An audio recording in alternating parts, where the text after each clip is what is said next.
आज आपको एक ऐसे खबर से रूबरू कराएंगे जिसको लेकर के राजनीतिक गलियारों में हमेशा सियासत की जाती थी, नेताओं के द्वारा, जनताओं के द्वारा, तमाम लोगों के द्वारा। मैं बात कर रहा हूं झारखंड की सियासत गलियों के बारे में, मैं बात कर रहा हूं झारखंड के पेचीदा राजनीतिक के बारे में, बात कर रहा हूं झारखंड के सीएम उम्मीदवार के लिए। नमस्कार, मैं हूं राहुल सिकदार और आप देख रहे हैं सफर सच।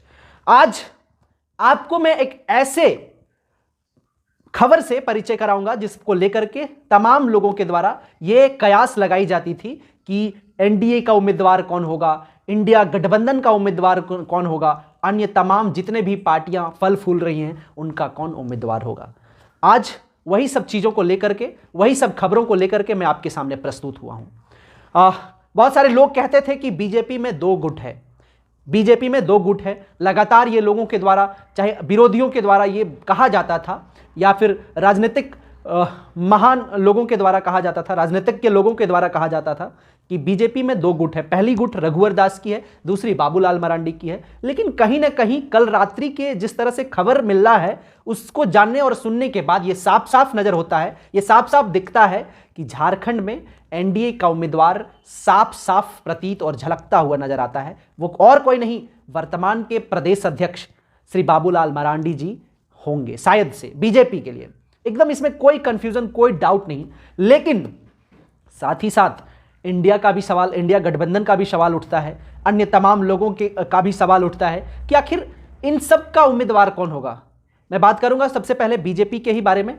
वर्तमान में रघुवर दास जी जो है सो उड़ीसा के राज्यपाल नियुक्त किए गए हैं बीजेपी की ओर से।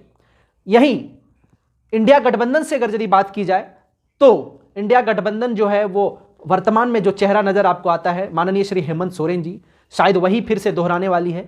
और दूसरी ओर अगर यदि बात किया जाए झारखंड के तमाम विभिन्न जिलों से, विभिन्न हिस्सों से जिस तरह से एक दिलचस्प और लोगों का हीरो कह सकते हैं, तमाम तरह के जिस तरह से अभी अवधारणाएं लगाई जाती है, युवा दिलों के धड़कन टाइगर जयराम महतो का जिस तरह से क्रेज है, नो डाउट इसको हम लोग नकारा नहीं जा सकता, इसको हम लोग नकार नहीं सकते हैं कि झारखंड में जिस तरह से एक हवा है, एक आंधी है, वो टाइगर जयराम महतो का भी है। तो कहीं ना कहीं जेबी केसेस पूर्ण रूप से हम लोग नहीं कह सकते कि राजनीतिक पार्टी सक्रिय है, क्योंकि जेबी केसेस को ये लोग चुनाव का पार्टी नहीं बताया जा रहा है, चुनाव का पार्टी आना बाकी है। लेकिन ये तय है कि जेबी केसेस के साथ मिलकर के अगर यदि कोई चेहरा होगा तो वो Tiger Jairam Mahato, no doubt.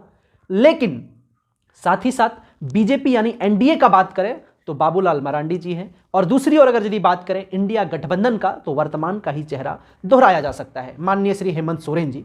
लेकिन सबसे बड़ी बात यह है कि 2024 में ये जो गद्दी है आप देख रहे हैं, ये गद्दी जो आप देख रहे हैं, इन गद्दियों में 3 गद्दी यहां पे वर्तमान में दिखाई दिया, लेकिन इन चारों गद्दियों में से केवल एक गद्दी जो है वो वैलिड होगा, लेकिन उस वैलिड गद्दी में आएगा कौन, उस वैलिड गद्दी में बैठेगा कौन, उस वैलिड गद्दी का योग्य कौन है, ये सवाल जो है मैं आप लोगों के लिए छोड़ता हूं। इसका जवाब आप लोग तय करेंगे। इसका जवाब तमाम झारखंड के 3.25 करोड़, 3.5 करोड़ नहीं, कुल मिला के अगर यदि देखा जाए तो 4 करोड़ होने वाले होंगे, 4 करोड़ लगभग जनता से मैं पूछना चाहता हूं कि 2024 का जो गद्दी होगा मुख्यमंत्री उम्मीदवार का, उस पर आप किनको देखना चाहते हैं। जिस तरह से अलग अलग लोगों के द्वारा राजनीति की जा रही है झारखंड में, ये बहुत पेचीदा है कि 2024 का मुख्यमंत्री कौन होगा। एक तरफ युवाओं का दिलो धड़कन टाइगर जयराम महतो हैं, तो दूसरी तरफ एनडीए का एवं झारखंड के प्रथम मुख्यमंत्री श्री बाबूलाल मरांडी जी का भी कुछ कम नहीं कहा जा सकता। दूसरी ओर माननीय एवं वर्तमान के श्री हेमंत सोरेन जी जो मुख्यमंत्री हैं, उनका भी अपना ही एक अलग वर्चस्व है। यानी कि अलग अलग लोगों का, अलग अलग जो पार्टी के लोग हैं, सबका अपना एक अलग अस्तित्व है, अलग वर्चस्व है, और उस वर्चस्व के बीच में कौन निकलता है बाहर, सबसे बड़ा सवाल। ये क्वेश्चन मार्क मैं आप लोगों के लिए छोड़ रहा हूं कि आखिर कौन झारखंड के राजनीतिक के गलियों में 2024 में फिर से गलियों से होते हुए गद्दी पर कौन जाता है। ये सवाल मैं आप लोगों के लिए छोड़ता हूं, आप लोग तय करेंगे, आप लोग जवाब देंगे कि 2024 का मुख्यमंत्री कौन होगा। बाकी फिर मिलते हैं एक नए सोच के साथ, एक नई प्रयास के साथ।